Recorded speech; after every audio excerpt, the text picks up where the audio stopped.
رضی اللہ تعالی عنہ سے مروی اس حدیث میں اللہ کے رسول صلی اللہ علیہ وسلم نے فرمایا ہے کہ جس نے نماز کے بعد 33 مرتبہ سبحان اللہ، 33 مرتبہ الحمدللہ اور 33 مرتبہ اللہ اکبر کہا، یہ ہو گئے 99 نمبر. پھر 100 مکمل کرتے ہوئے لا الہ الا اللہ وحدہ لا شریک لہ لہ الملک ولہ الحمد وہو علی کل شیء قدیر کہا تو اس کے سارے گناہ معاف کر دیے جاتے ہیں، خواہ وہ سمندر کی جھاگ کے برابر ہی کیوں نہ ہوں. اور یہاں یہ بھی وضاحت ضروری ہے کہ جن گناہوں کی بخشش کا حوالہ یا ان کی بات کی جا رہی ہے تو وہ صغیرہ گناہ ہیں. آج کی دعا کے حوالے سے سامعین یہ بات بھی ہمارے ذہن میں رہنی چاہیے کہ اس حدیث میں 33 مرتبہ سبحان اللہ، الحمدللہ اور اللہ اکبر کہا گیا ہے، اور پھر ایک مرتبہ لا الہ الا اللہ وحدہ لا شریک لہ لہ الملک ولہ الحمد وہو علی کل شیء قدیر. لیکن ایک اور حدیث ہے جس میں نبی کریم صلی اللہ علیہ وسلم نے حضرت علی علیہ السلام اور ان کی اہلیہ حضرت فاطمہ علیہ السلام دونوں کو یہ نصیحت کی تھی کہ رات کو سونے سے پہلے 33 مرتبہ سبحان اللہ، 33 مرتبہ الحمدللہ اور 34 مرتبہ اللہ اکبر پڑھ کر سویا کرو. کیوں؟ اس کی وجہ یہ ہوئی تھی کہ حضرت فاطمہ رضی اللہ تعالی عنہا کو یہ پتہ چلا کہ نبی کریم صلی اللہ علیہ وسلم کے پاس کچھ غلام آئے ہیں، اور آپ چونکہ گھر کے سارے کام کاج جن میں چکی پیسنا بھی شامل تھا، یہ کام اپنے ہاتھوں سے کیا کرتی تھیں، اور ہاتھوں کو کافی اس میں پریشانی کا سامنا تھا، اس میں سوجن ہو جاتی تھی، چھالے پڑ جاتے تھے. تو اس مشکل سے نکلنے کے لیے انہوں نے اس خواہش کا اظہار کیا کہ مجھے کوئی اگر ایک غلام دے دیا جائے تو وہ میری ہیلپ کر دے گھر کے کام کاج میں. جب وہ نبی صلی اللہ علیہ وسلم کے گھر تشریف لے گئیں تو نبی صلی اللہ علیہ وسلم گھر پہ نہیں تھے. انہوں نے حضرت عائشہ رضی اللہ تعالی عنہا سے یہ بات بتا دی کہ میں اس مقصد کے لیے آئی ہوں، اور یہ کہہ کر واپس آ گئیں. جب نبی کے صلی اللہ علیہ وسلم گھر تشریف لائے تو حضرت عائشہ نے بتایا کہ اس طرح حضرت فاطمہ علیہ السلام آئی تھیں اور انہوں نے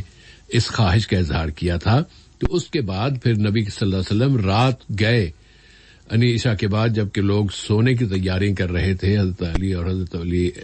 اس کے راوی خود حضرت علی ہیں، وہ بتاتے ہیں کہ ہم جب سونے کے لیے لیٹ رہے تھے تو نبی صلی اللہ علیہ وسلم تشریف لائے اور آپ نے ہمیں کہا کہ جو کچھ تم نے مانگا ہے، تم دونوں نے جو مانگا ہے، میں تمہیں اس سے بہتر طریقہ بتاتا ہوں، اور وہ یہ ہے کہ تم اس طرح رات میں یہ تسبیح پڑھ کے سویا کرو. چونکہ حضرت فاطمہ رضی اللہ تعالی عنہا نے ایک مسئلہ پیش کیا تھا اور اللہ کے رسول نے اس کا یہ حل پیش کیا تھا، تو اس لیے اس تسبیح کو تسبیح فاطمہ کا نام بھی دیا جاتا ہے. تو یہ اس میں اور جو پہلی تسبیح جو ہم نمازوں کے بعد پڑھتے ہیں اس میں بس فرق اتنا ہے کہ آخر میں اس میں ایک پوری دعا ہے لا الہ الا اللہ، اور اس میں اللہ اکبر 33 کے بجائے 34 مرتبہ ہے. اور اس تسبیح کو 34 اللہ اکبر والی جو تسبیح ہے، اس کو بطور خاص انسانی جسمانی صحت اور بہبود کے لیے پڑھنا چاہیے. انسان جب تھک جائے تو تھکاوٹ دور کرنے کے لیے، جسمانی طور پر مشکلات ہو رہی ہوں تو اس کے لیے. تو اس کے بعد جب نبی صلی اللہ علیہ وسلم نے بتا دیا تو پھر حضرت علی فرماتے ہیں کہ میں نے پھر پوری زندگی اس پر عمل رکھا اور ہر رات سونے سے پہلے وہ یہ تسبیح پڑھا کرتے ہیں. تو یہ فرق ہے دونوں تسبیحات میں. پھر سامعین آتے ہیں ہمارے اس موضوع کی طرف جو کہ ذکر کے حوالے سے چل رہا ہے، اور ذکر میں بھی قرآن پاک. تو قرآن پاک کے ذریعے اللہ تعالی نے کچھ مخصوص لوگوں کا ذکر فرمایا ہے کہ ان لوگوں کو بطور خاص نصیحت کرو جن میں یہ صفت یا یہ خوبی پائی جاتی ہے. وہ صفت اور وہ خوبی کیا ہے؟ اللہ تعالی نے فرمایا ہے کہ تم اس قرآن کے ذریعے ہر اس شخص کو نصیحت کرو جو میری تنبیہ سے ڈرے. جو اللہ سے ڈرنے والا ہے وہ قرآن پاک سے ہدایت وصول کرے گا، تمہاری بات سنے گا، دعوت کو قبول کرے گا، دین اسلام کو اپنا لے گا، اس پر عمل کرے گا. جو دوسرے لوگ ہیں وہ بس باتیں بناتے رہیں گے، جس طرح کہ قرآن پاک کی اس آیت میں کہا گیا ہے کہ نحن اعلم بما یقولون، ہم جانتے ہیں یہ لوگ جو باتیں بنا رہے ہیں، وما انت علیہم بجبار، تمہارا کام ان سے جبرن زبردستی منوانا نہیں ہے، بلکہ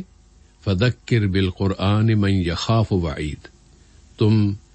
اس قرآن کے ذریعے ہر اس شخص کو نصیحت کرو، یاد دلاؤ جو کہ میری تنبیہ سے ڈرنے والا ہے۔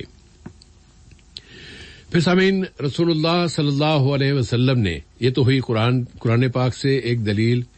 نبی کریم صلی اللہ علیہ وسلم کی ایک حدیث مبارکہ اس طرح بھی ہے کہ آپ صلی اللہ علیہ وسلم نے فرمایا، جسے امام بخاری نے روایت کیا ہے، اور اس میں آپ نے یہ ارشاد فرمایا کہ بلغوا عنی ولو آیا، کہ میری طرف سے پہنچا دو چاہے ایک چھوٹی سی آیت ہی کیوں نہ ہو۔ امام بخاری جب اس روایت کو بیان کرتے ہیں تو پھر اس کی وضاحت یوں کی جاتی ہے، جیسے کہ صفی الرحمان مبارک پوری صاحب نے اس کے بارے میں یہ لکھا ہے کہ جو لوگ سننے والے ہیں، جو دوسروں جن تک ایک بات پہنچی ہے، چاہے وہ قرآن پاک کی آیت ہو، ایک آیت ہی کیوں نہ ہو،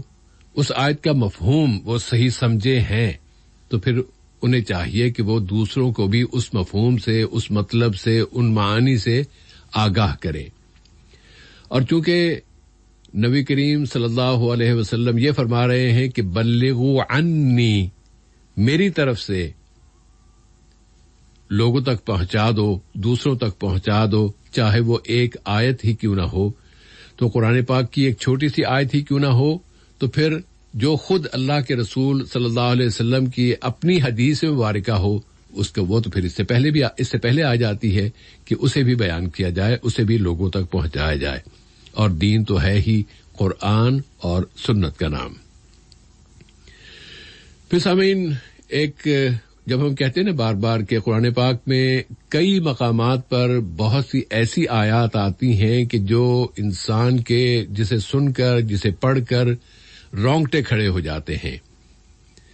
قیامت کے دن کا واقعہ ہے یا قیامت کے دن کا ذکر ہے، اور اللہ تعالیٰ نے یہ بتایا ہے کہ جو لوگ بدقسمت لوگ جہنم میں ڈالے جانے والے ہوں گے، جب ان کو جہنم کے کنارے پہنچا دیا جائے گا تو وہاں کے کارندے ان لوگوں سے پوچھیں گے کہ کیا تمہارے پاس کوئی ڈرانے والا نہیں آیا تھا، تمہیں ڈرا دیتا کہ دیکھو اس طرح زندگی گزارو گے تو پھر جہنم میں جاؤ گے۔ یہ مکالمہ کہیے، یہ بات کہیے، اللہ تعالیٰ نے سورہ الملک میں بیان کی ہے۔ تکاد تمیض من الغیظ کلما القی فیہا فوج سألہم خزنتها الم یأتکم نذیر۔ جہنم کا ذکر کے غصے سے بپھری ہوئی ہوگی جہنم، اور جب بھی کوئی گروہ، کوئی فوج سے مراد یہاں آرمی نہیں بلکہ ایک امبوہ، ایک گروپ، پورا کا پورا گروپ آیا اور اسے جہنم میں ڈالا جانا ہے، تو وہاں کے جو داروغہ کہیے یا جہنم کے جو کارندے ہیں جو وہاں مقرر کیے گئے ہیں، وہ ان لوگوں سے پوچھیں گے کہ تمہارے پاس کوئی فرد آیا نہیں تھا تمہیں ڈرانے کے لیے؟ اور نذیر، ڈرانے والا، اللہ کے رسول صلی اللہ علیہ وسلم نذیر ہی تو تھے کہ وہ ڈراتے تھے، بشارت بھی دیتے تھے، ڈراتے بھی تھے، اور ڈراتے تھے اس جہنم سے، اس آگ سے جس میں اب تم ڈالے جانے والے ہو۔ تم نے اگر اس وقت بات سن لی ہوتی تو آج تمہارا یہ انجام نہ ہوتا۔ اس بات کو ہم تک پہنچانے کا مقصد صرف یہی ہے کہ ہم بھی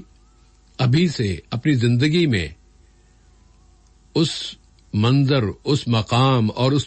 صورتحال کو دیکھ لیں کہ جس میں اگر ہم نے غلط زندگی گزاری تو پھر ہمارا انجام بھی ان لوگوں کے ساتھ ہو سکتا ہے۔ اللہ تعالیٰ سب کو بچائے جو کہ اس آگ میں ڈالے جانے والے ہیں، اور پھر وہ وہاں سے نہیں نکالے جائیں گے، اس میں ہمیشہ رہیں گے۔ سامعین، جب بات ہو رہی ہے قرآن پاک کی آیات کو دوسروں تک پہنچانے کی، احادیث رسول صلی اللہ علیہ وسلم دوسروں تک پہنچانے کی،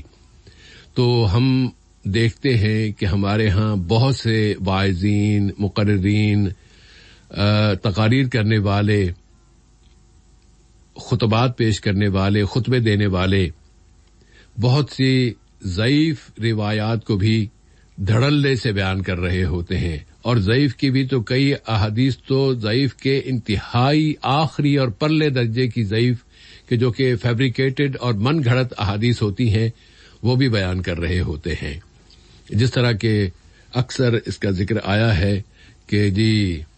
حضرت علی کے بارے میں کہ جی میں ہوں، نبی کریم صلی اللہ علیہ وسلم نے فرمایا ہے کہ میں علم کا شہر ہوں اور علی جو ہیں وہ اس علم کا دروازہ ہے، تو جسے بھی علم حاصل کرنا ہوگا تو حضرت علی سے حاصل کرنا ہو. یہ فیبریکیٹڈ حدیث ہے، من گھڑت ہے، گھڑی ہوئی ہے، لیکن لوگ ہیں کہ جو اسے بیان کرتے ہیں. اسی طرح جی آپ کو علم حاصل کرنا ہے تو چین جائیں، یہ بھی جعلی حدیث ہے. لیکن لوگ ڈرتے کیوں نہیں ہیں؟ یا یہ کہ ڈرے تو اس وقت اگر انہیں پتہ ہونے کے باوجود، جاننے کے باوجود بھی اگر کرتے ہیں تو پھر ان کی یہ ہٹ دھرمی ہے، جس کا انجام پھر تو وہی ہونا ہی چاہیے جو ان لوگوں کا ہوگا جو نبی کریم صلی اللہ علیہ وسلم کی طرف جھوٹی باتیں منسوب کرتے ہیں. اسی حوالے سے آخری بات ہم یہ عرض کرنا چاہیں گے کہ کسی نے کوئی بات سنی اور ادھر سنی ادھر آگے پہنچا دی، فوراً دوسروں تک پہنچا دی. اس طرح کا کام کرنے والوں کے لیے، بلکہ دونوں حلقوں کے لیے، ہم نبی کریم صلی اللہ علیہ وسلم کی یہ احادیث پیش کر سکتے ہیں کہ اللہ کے رسول صلی اللہ علیہ وسلم نے فرمایا ہے کہ کفا بالمرء کذبا ان یحدث بکل ما سمع. کسی فرد کے لیے اس کا جھوٹا ہونے کے لیے اتنا ہی کافی ہے کہ وہ جو کچھ سنے وہ آگے بیان کر دے، خود تحقیق نہ کرے کہ یہ بات صحیح ہے بھی کہ نہیں. بس سنی تھی، میں نے سنا تھا یہ ایسا کہہ رہے ہیں، میں نے بس آگے بیان کر دی، پھر اس نے آگے بیان کر دی. تو اللہ کے رسول یہ کہہ رہے ہیں کہ جو فرد یہ رویہ اپناتا ہے کہ جو بات سنی اسے آگے بیان کر دی، وہ جھوٹا ہے. اس کے جھوٹا ہونے کے لیے اتنا ہی کافی ہے کہ وہ یہ کام کر رہا ہے. پھر آپ نے یہ بھی فرمایا ہے کہ من کان یؤمن باللہ والیوم الآخر فلیقل خیرا او لیصمت. جو شخص بھی اللہ اور یوم آخرت پر ایمان رکھتا ہے تو وہ بھلی بات کہے ورنہ پھر خاموش رہے. یہ بھی اسی حوالے سے اس میں بھی سبق ہے کہ خام خواہ بڑبڑ کیے جانا، جو بات آئی اس میں کچھ اپنی بات بھی، اپنے جذبات بھی شامل کر دیے.